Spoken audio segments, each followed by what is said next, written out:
First things first, gonna make some tea per usual. What do I want? Oh, a sleep tea because it's 1 o'clock. Green tea, my favourite cup. Oh, my laptop isn't working. Welcome back to my YouTube channel. Or if you're new, hello and welcome for the first time. Today we are going to be talking about psoriasis. Well, I say we, I'm going to be talking because like it's no one else here, just a camera, so. I've had quite a lot of messages on Instagram of people being like, hey, can you do a video on psoriasis? Because obviously the reason I started my Instagram was because of psoriasis and I wanted to track my food, my exercise and what effect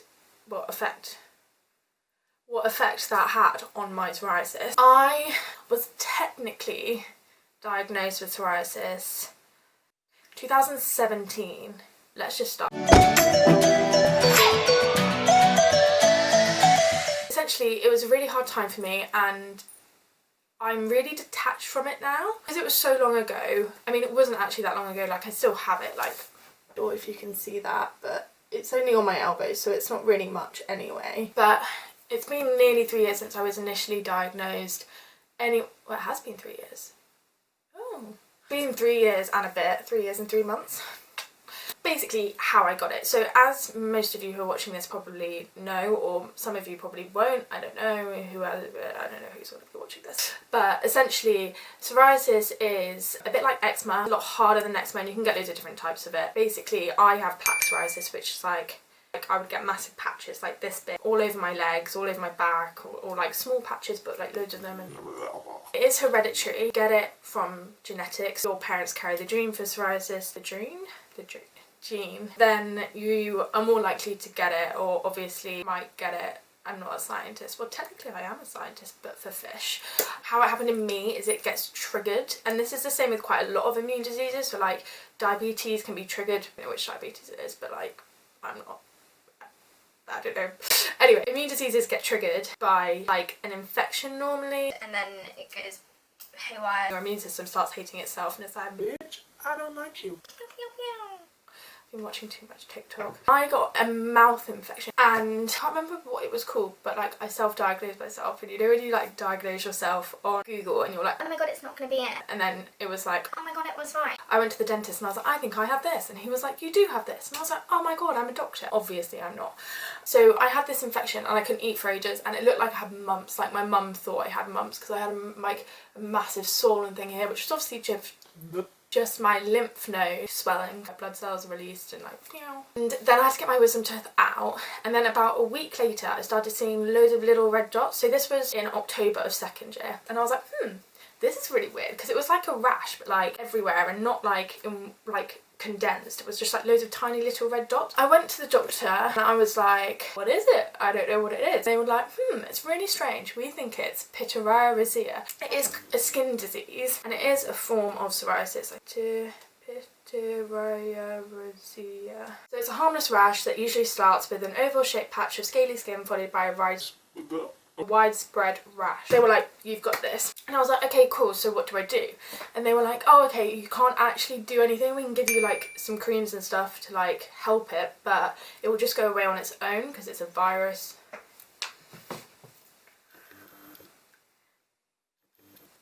I don't think it is a virus. Jesus, I might have one there. Anyway, it will take 12 weeks to 6 months. So I was like, okay, I'll wait. 12 weeks went by, it obviously got worse. It wasn't just dots anymore, it started turning into plaques. It was like, it hasn't gone in 12 weeks, but she said 12 weeks to 6 months. I'm going to wait another 6 months until I see if it goes. Which obviously was a bad decision because it had changed, but obviously I was like, oh, maybe this is just how the virus, it's not a virus. This is how this works. So I waited until just after my birthday, so it must have been April, 6 months. And I went to the doctors and I was like, right, actually before I went into the doctors, I was obviously in the doctors before I went into the room with the doctors. The doctor came out, who was a woman. She was like, oh, by the way, we have 2 trainee doctors. Are you okay if like they're there while we like go through your whatever it is that you have an issue with. And I was like, yeah, that's fine, because like me, I don't like to say no to anyone. I'm just like, yeah, okay, you can have my liver, you can have a kidney, go for it. I went in and like where I was going to show the doctor was like my legs, and because I had all these plaques, you can't shave, because obviously if you shave over a plaque, the plaque comes off and it's just blood. I'm really sorry, that is so gross. You can't shave, and you can't like shave around them because that would be like, I don't know what that would be like, but it would be like snakes and ladders. I digress. I walk in and it's like a girl, and I was like, okay, cool. And then like I turn the curtain and there's this really fit boy, and I'm like, Jesus Christ, like my luck. Anyway, fine, whatever. And they're obviously from my uni as well, which was the most annoying thing. I sit down, doctor's like, so what have you come in to show me? I pull up my like trouser, I'm like, this. And she's like, what do you think it is? And I told her the whole story of getting diagnosed with pityriasis, and then I was like, I don't think it is that, I think I was diagnosed wrong, I think this is plaque psoriasis. And she basically just went, you're right, well done. I burst out in tears because I knew plaque psoriasis and psoriasis in general was a chronic disorder, meaning that it lasts for your whole life, always like underlying, I'm back at any time. It was obviously annoying to hear that and stuff, but like part of me also was like, oh my god, I'm a doctor again. Diagnosed myself twice. I knew what I had. She basically gave me like a referral thing for this NHS dermatologist person. Oof. So, I'm just so detached from it. I don't have any emotions towards it anymore, but at the same time, like thinking about it, I'm like, I don't want to get too into it, because then I know that I'll like, it'll make me feel weird again. Weird. 6 months later, so I got my actual diagnosis. I emailed this person or did whatever you have to do, referral, or yeah, that person for dermatologist. I was just on a waiting list, essentially. I was waiting for ages. I never actually went because I waited so long. Tea break. That was hot. So the next stage of that was obviously trying to cure my psoriasis, or not cure it because you can never actually get rid of it, but like help the bad bits about it. So I went on loads of drugs. I was obviously still at uni at this time, and it was summer, so like get your skin out kind of thing. Because of all the scales, they're called scales because they're like dragging the scales, it's gross. So it's really itchy as well because it's like eczema, it's the same kind of thing but different obviously. I would wake up every morning or every afternoon because I had a bad sleeping habit, like I would sleep all day and then wake up in the night, but don't ask, that was a different video. I'd have all these scales, and when you're itching in the night, like all the scales would go over my sheets and there would be blood all over my sheets because obviously I'd scab them, and I really lost my train of thought. Drugs. I went on, I mean I didn't go on because it's not actually a drug. It's a ointment, so Epiderm. I probably have about 5 tubs of this because I accidentally over-ordered. Looks like. It's basically you like use it as an ointment, so you put it on before you go in the shower, and then you shower and stuff, and then you like get it off after the shower so that all the bits from the shower don't go in your skin, because that like can affect your psoriasis. I don't really get it, but hey ho. You can also just put it on as like a cream as well, but it's, oh god, ooh, this one has never been opened. Shock. I wasn't that good at using. It's like really, really oily. Like it feels like you just put like factor 50 sun cream. Like it feels like steroids feel, if you know how steroids feel. I do. I also had scalp psoriasis, which if you don't know is basically psoriasis of the scalp. It's the worst one for me, I think, because I'd go like this and it would just like, it would look like dandruff was falling out of my hair, and I would have like massive patches of psoriasis all coming like round here, and I've still got some behind my ears, to be fair. That's the other place where I haven't really got rid of them. Also unopened. So this is Dovobet. And Dovobet is used for scalp psoriasis. So what you do is you shake it. I'm not going to do it because I just wash my hair. But you like put it all up in your roots. There's loads of other ones. Loads of creams, not just that cream. I had probably about 6 creams. I had like a tube of like psoriasis. I also had a small blue tube which was for your face, but one which I put on my face. And I used to have this massive one here, which was like the most annoying thing ever because like it was literally here. Anyway. And that's where I put that, and it was super expensive because I got it on private.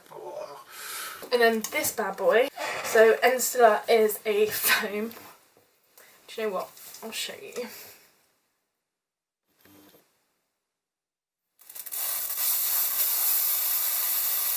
So that is what it looks like. Let's put some on. I don't actually really use it anymore, to be honest. And here's how you apply a cream. Jesus. Anyway, so those are all my things. I got really bad anxiety and depression because I mean, I know it's all superficial because it's like aesthetic only and whatnot, but for me, I was quite social and I didn't like going out because I had it all in my arms, and it just felt like people were looking at me even though they probably weren't. Apart from one time people actually did look at me and spoke to my friend about it. My mum, I remember being like, can you put some steroids on my back? And her being like, yeah, sure. And then she didn't tell me at the time, it only came out like a year ago actually that she told me. She was like, I remember seeing your back and thinking you look like a dragon's back, like with all the scales and stuff. And she said she nearly cried, but she didn't because she kept it together for me, which I think is really cute. And then I think the final one in the coffin, when I knew I had to do something different, final one in the coffin, you know what I mean, was when my mum and my sister, so my sister is a pharmacist. Well, she's not. She did pharmacy at uni, so she like knows her stuff to do with like drugs. They were cleaning out the bathroom cupboards and I came in and Erin was like, right, I've had like a really good idea, like why don't you just do like la la la la, talking to me about like these drugs that she'd heard about and whatnot. I just remember going into a massive haze and not hearing anything she was saying, running to my bedroom, sitting on my bed, crying and thinking, I feel like this is a dream and that I'm gonna wake up from it, but I just never wake up. And I think that genuinely still really like, I remember that so vividly. And yeah, I'm getting emotional now. Jesus Christ, grow up. So that was probably the hardest bit for me, and that was when I was like, I'm gonna try anything to get rid of this. Oh, Jesus Christ, it's only a Wednesday. Is it a Tuesday? It's lockdown, who knows. I was moving to Sweden in a month at this point, and I still hadn't got on the dermatology, like the NHS dermatology list, hadn't had anyone message me or anything. So I was like, right, this is ridiculous. Now I've been waiting nearly 4 months, I was waiting, and I was like, I can't wait any longer. Like, my mental health is deteriorating. I feel like pure shit. My sister Meg, she basically came back and she was like, right, I've heard of this woman, Deliciously Ella. She's gluten-free, vegan, and basically only eats like gluten-free and vegan. Why don't we just try it? And I was really against it. Like, I was already vegetarian at this point. I never eat fish because marine biology anyway. I was like, I loved cheese. So I was like, no, I don't want to try it. And then Meg was like, look, it might help your psoriasis. She had an immune disease and it helped hers, so why don't you just try it? And I was like, okay, fine, I'll try it. It was good food, like it was super healthy, and I was like, oh my god, I feel so healthy. Like, and it was yummy, but it wasn't like cheese yummy. Spaghetti spaghetti, like an avocado basil pesto, which was actually really good. I might cook that soon. We did that for about 2 weeks. Within 2 weeks, all my massive plaques on my legs like this had gone like white in the middle, and it was like shrinking from the inside out. So much so that I just had loads of rings eventually, and it just looks like I had like ringworm but everywhere. I didn't, it was psoriasis. It didn't completely go by the time I got to Sweden, but it was like near on pretty much gone. Maybe like a month into Sweden it had all gone apart from my knees and my elbows, and then occasionally I'd have a flare up. In Sweden I just kept being vegan, just kept it up because it was super easy out there, and I mean I've kept it up the whole time anyway. I'm vegan now.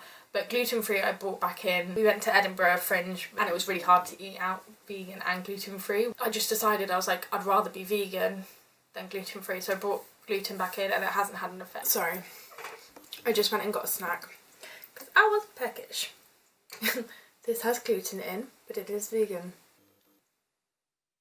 Anyway, what I'm trying to say, you don't have to go vegan if you don't want to. You don't have to do anything to do with your diet if you don't want to. I was just at like rock bottom and I would do anything, and that's why I changed it. So it's completely dependent on you. I'm not saying you have to go vegan. You could just try cutting out dairy or gluten if you did want to try it, because it's probably lactose and gluten that mess it up, to be honest. So good. But yeah, that's kind of the end of my video and my story.